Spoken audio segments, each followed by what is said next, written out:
Storytime. Hello, my name's Donna. I've just bought a hippo. Not a real one, of course, but a model one from Africa. A real hippo would be many times bigger than this. Oh, look! There's a baby, so this must be a mother hippo. I've got a hippo song for you. Here's a bit of it. You're my hip, hippo. You're my hippopot. You're my baby hippopotamus. Baby hippopotamus. Hippopotamus! You can build up the word hippopotamus like this. Hip, hippo. Hippopot, hippopotamus. Have a go. You ready? Hip, hippo. Hippopot, hippopotamus. Great! Come along, my baby, don't go away. I'm going to show you the good hippo way. You're my hippo.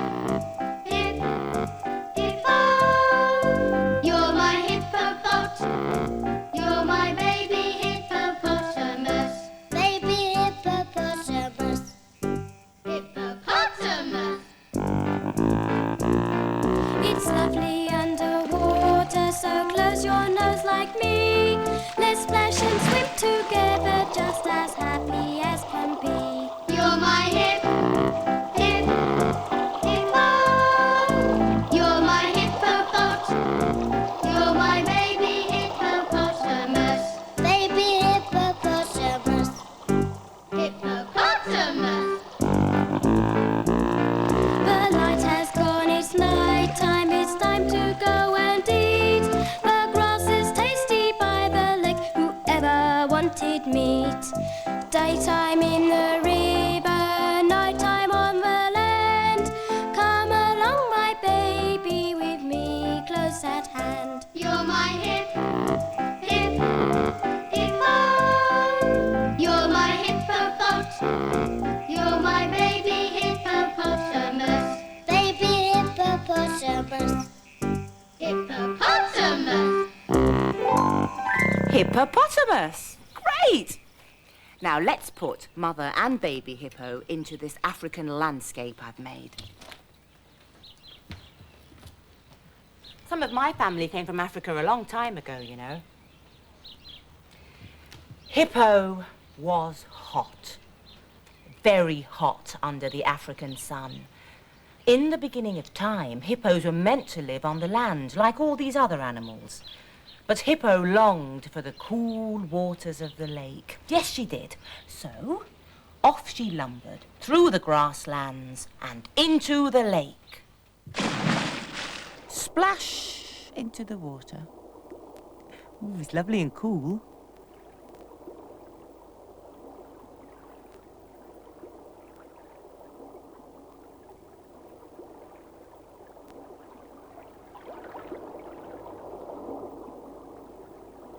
There's a fish going past the hippo's nose. Oh.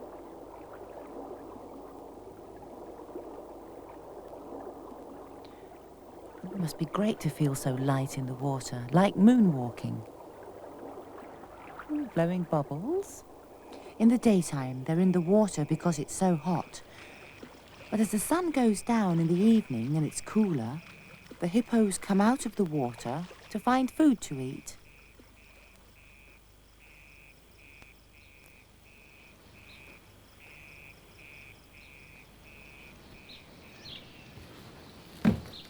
Hippopotamus! I love seeing the hippo underwater. This is our story today. It's called Hot Hippo, a big book for a big animal. I've come out here from my garden because this is a magic place.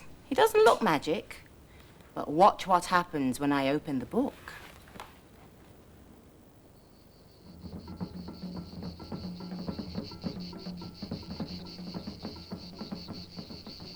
Now we can really imagine ourselves in Africa, where the colours are lovely and bright and it's hot every day.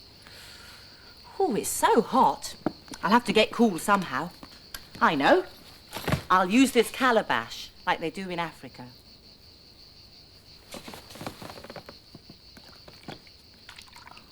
Oh, that's better. Oh, I know. Even better.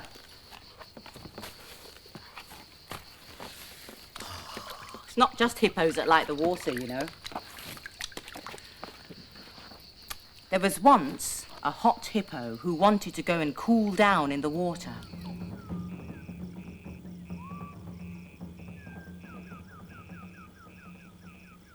Hippo was hot. He sat on the riverbank and gazed at the little fishes swimming in the water. If only I could live in the water, he thought. How wonderful life would be. So he lumbered along until he came to the mountain where Ngai lived. Ngai was the god of everything and everywhere. Ngai told the animals to live on the land. And the fishes to live in the sea. Ngai told the birds to fly in the air. And the ants to live under the ground. Ngai had told Hippo he was to live on the land and eat grass. Please, oh great Ngai, God of everything and everywhere, I would so much like to live in the rivers and streams, begged Hippo hopefully. I would still eat grass. Aha, thundered the voice of Ngai. So you say, but one day you might, just might, eat a fish to see if it tasted good, and then you would eat all my little fishes. Oh no, I promise I wouldn't, said Hippo. Aha, thundered Ngai. So you say, but how can I be sure? I love my little fishes. I would show you, promised Hippo. And I would let you look in my mouth whenever you like to see that I'm not eating your little fishes. And I'll stir up the water with my tail so you can see I've not hidden the bones. Aha, thundered the voice of Ngai. Then you may live in the water, but, Hippo waited, but you must come out at night and eat grass, so that even in the dark I can tell you are not eating my little fishes. Agreed? Agreed. And he ran all the way home until he got to the river, where he jumped in with a mighty splash. And he sank like a stone, because he couldn't swim. But he could hold his breath and run along the bottom, which he does to this very day. And he stirs up the bottom by wagging his little tail, so that Ngai can see he has not hidden any fish bones. And now and then he floats to the top and opens his huge mouth ever so wide and says, Look, Ngai, no fishes. Which bit of the story did you like best? I like the bit where the hippo held his breath and walked along the bottom of the river. And I never thought Hippo would eat the little fishes, did you? Well, Hippo's a vegetarian. They don't eat fish or meat.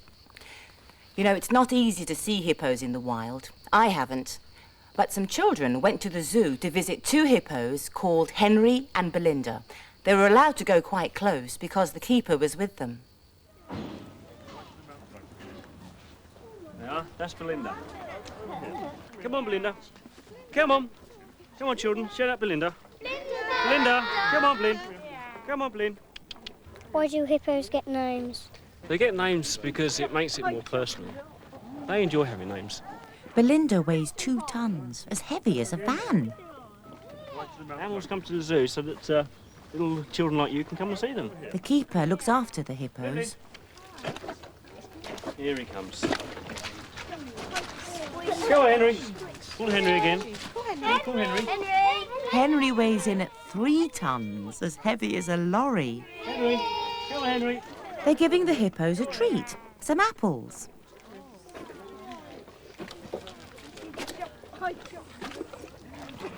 Oh dear, missed.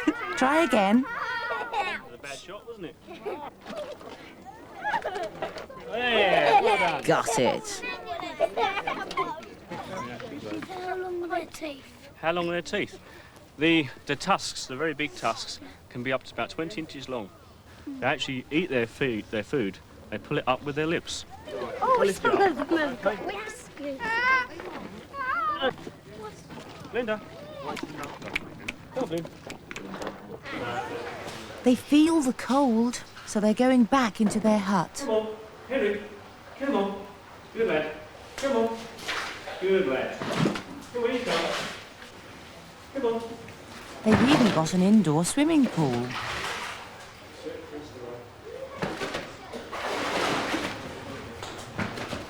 Why do they like mud and water? Why do they like mud and water? Very good question. Because they come from Africa, and it's very hot, they need water and they need very wet mud to keep themselves cool. And they especially need water to protect their skins from the sun, from sunburn. And that's why they have to keep moist, otherwise they dry out.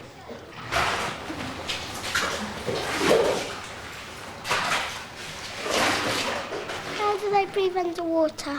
They don't actually breathe when they're underwater. What they do, their nostrils have got like valves. They close their nostrils when they go underwater. That way they don't breathe in the water. And they can stay underwater for 5 minutes. Come on. Good girl. Come on. Watch the nose again. Nostrils. They are. See? Just closed.